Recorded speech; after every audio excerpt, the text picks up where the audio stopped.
Na sziasztok, köszöntöm a kedves nézőket! Ma a Moza aktív pedálját fogom nektek bemutatni. Ugye ez nemrég jelent meg az M-Booster nevezetű aktív pedál. Én most ugye a CRP2 pedál szettemre szereltem fel kiegészítőként, ugye a fékpedálnak a helyére. Hát látszik is egyébként eléggé föltűnő, ahogy a másik két pedál mellett van a Moza M-Booster. Ugye erről a pedálról azt kell tudni, hogy egy szervomotor található benne, és nagyon hasonlóan működik, mint a kormánybázis, ugye az R12, amit használok. Eddig ugye a Simucube-nak volt egy hasonló megoldása, egy ilyen aktív pedálja már, most ugye a Moza is beszállt a buliba ilyen szempontból, viszont jóval kedvezőbb áron. Úgyhogy akár a CRP2-re is felszerelhető kiegészítőként, vagy teljesen függetlenül is megvásárolható a Mozának az aktív pedálja.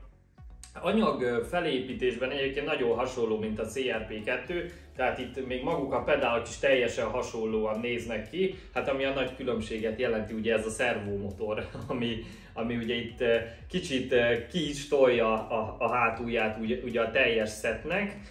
Egyébként ehhez lehet is vásárolni egy ilyen plate kiegészítőt, tehát ehhez a fémpléthez lehet vásárolni egy külön kiegészítőt, hogy ugye itt a hátsó talpa is úgymond meg legyen támasztva, de egyébként így is teljesen stabil, én kipróbáltam, leteszteltem, tehát ugye így 4 csavarral van fölfogatva a CRP2-nek az alap plétjére, és egyébként így is teljesen stabilan, fixen le van rögzítve a Moza M-Booster. Hát a súlya viszont meglehetősen megpróbálom felemelni, de nem egyszerű. Tehát egy ilyen 20-30 kg szerintem így most a teljes szett. Mindjárt megmutatom nektek külön, hogy a fékpedál mellett hogy néz ki a történet.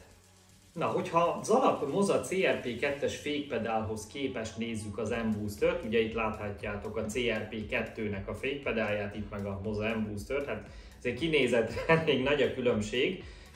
Alapvetően ugye a CRP2-nek a fékpedálja egy lódcellás pedál, ugye az M-Booster az meg ugye ez a szervomotoros megoldás, ugye látszik, ugye a mechanikája is teljesen más a kettőnek. Versenyzés közben egyébként érzetre nagyon hasonló, ugye, tehát anyagminőség, felépítés az nagyon jó mind a kettőnél, illetve nagyon pontosnak érződik egyébként a CRP2 lódcellás pedálja is. Ugye én használtam a Thrustmaster TLCM lódcellás pedált is, de ahhoz képest ez is egy nagyon nagy előrelépés. Viszont amiben sokat tud még hozzáadni ehhez a Moza M-Booster, azok a visszajelzések. Ezt úgy kell tényleg elképzelni, mint mondjuk a kormány szervó bázisotoknál, csak itt inkább a fékezéssel kapcsolatos dolgokról kaptok plusz visszajelzést. Itt gondolok például az ABS működésére, vagy akár ha elfékezitek a gumit, azt is lehet érezni.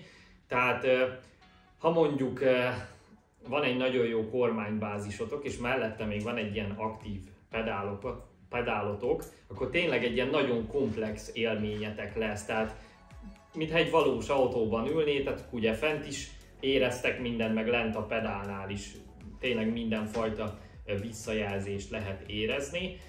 Hát, hogyha tempó, illetve a versenyek szempontjából nézzük, én azt gondolom, hogy már ezzel a pedállal is nagyon-nagyon gyorsnak lehet lenni, tehát tempóban már ez nem fog nektek sokat hozzáadni. A Moza M-Booster viszont élményben rengeteget tud hozzáadni, illetve a gyakorlásnak az idejét azt le tudja rövidíteni, ugyanis a féktávokat, illetve az autó beállításaira sokkal hamarabb rá tudtok érezni, tehát mondjuk egy adott pályán a különböző fékezési pontokra, ugye így, hogy van extra visszajelzésetek, nagyon könnyen rá lehet érezni, illetve ez mellett még ugye az autónak a különböző rezdüléseit is extrán érezhetitek egy ilyen pedállal, tehát az autó beállításában is nagy segítséget tud nyújtani.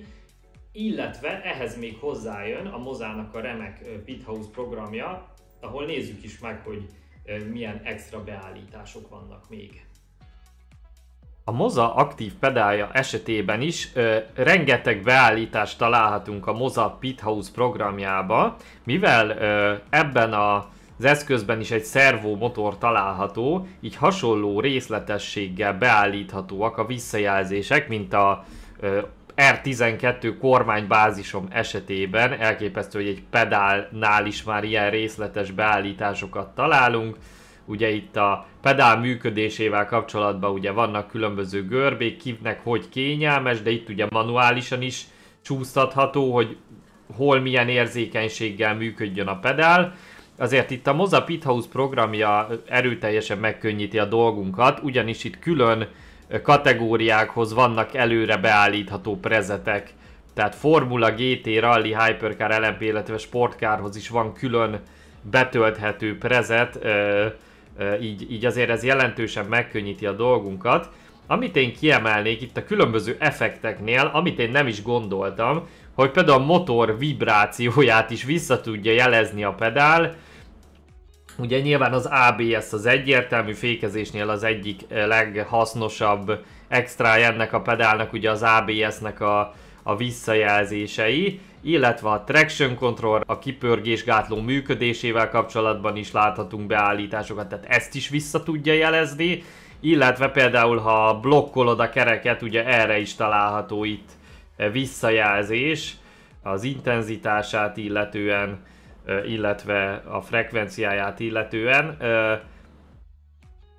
Szóval tényleg hihetetlen milyen sokat tud ez a pedál, és egyébként ezt érezni is menet közben. A Pithouse program pedig abszolút a segítségünkre van abban, hogy teljesen személyre szabjuk az élményt. Én egyébként körülbelül egy fél óra alatt tudtam nagyjából a saját stílusomra beállítani ezt az egész történetet, úgyhogy tényleg nagyon-nagyon hasznos és kézreálló a Pithouse program ez esetben is. Na hát összességében én ezeket tudtam nektek elmondani a Moza új aktív pedáljáról.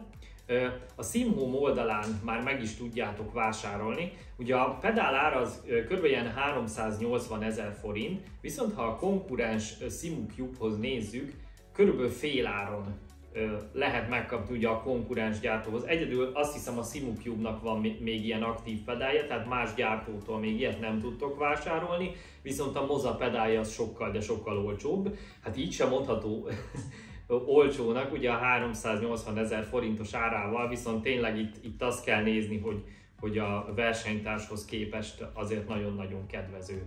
Úgyhogy a SimHome oldalát keressétek fel, hogyha megtetszett nektek a pedál. A leírásban található kuponkódommal 5% kedvezményt is tudtok belőle még lefaragni, úgyhogy mindenképpen használjátok, és ha tetszett a videó, iratkozzatok fel a csatornára. Köszi, hogy itt voltatok. Sziasztok!